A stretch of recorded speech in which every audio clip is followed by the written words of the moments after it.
Periodically, we've been talking here on Coffee Break with Mark Murphy about the continuing and potential problems of bay, ocean, and inland water flooding.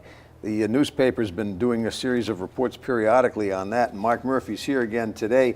The current issue of the Providence Business News offers what I think is the last of a multi-part series on this topic, this time from the perspective of why do homeowners keep rebuilding, not just homeowners, businesses too, keep rebuilding on sites that have flooded and sometimes damaged or destroyed their properties? Well, we can't answer that question. I mean, that's a good one, Frank. But I think the issue is more the series is designed to make people think about it. And some people, some businesses, some homeowners are approaching how they build differently than they used to. We hear and read about stories on the national scene in really flood-prone areas like the Gulf of Mexico, where their waterfront homes are destroyed by hurricanes time and time again, but they rebuild and collect the flood insurance to rebuild on the same properties, when some say, well, why don't you learn and just build somewhere else? Well, you know, we had that conversation when the remnants of Hurricane Sandy hit Rhode Island, and especially Mesquamacut Beach, all those areas you can remember. You know, there was sand, had just the surf had washed the sand all over these things, and it wasn't just that homes are being rebuilt. It was that public utilities, public services had to be rebuilt as well. Yeah. So not only is everyone paying for the flood insurance program that does help folks rebuild in a lot of the same places, and if you don't have flood insurance, for instance, in flood zones, you can't get a mortgage. If you paid all cash, then it doesn't matter. Right. So we're supporting that, but then we're also supporting rebuilding infrastructure in areas that are no doubt going to be inundated again. Yeah, there's a lasting memorial to that, isn't there, at Napatree Point in Westerly, where all the homes that were once there were destroyed, I think, by the 38 hurricane.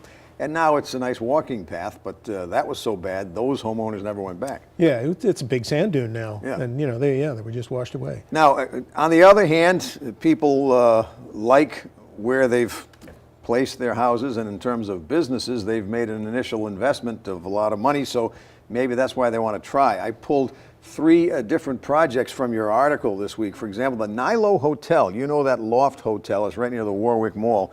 It was closed for 18 months after the spring floods of 2010. Extensive renovation. They opened again on the same spot. Warwick Mall, you remember that. Flooded out, closed for 144 days.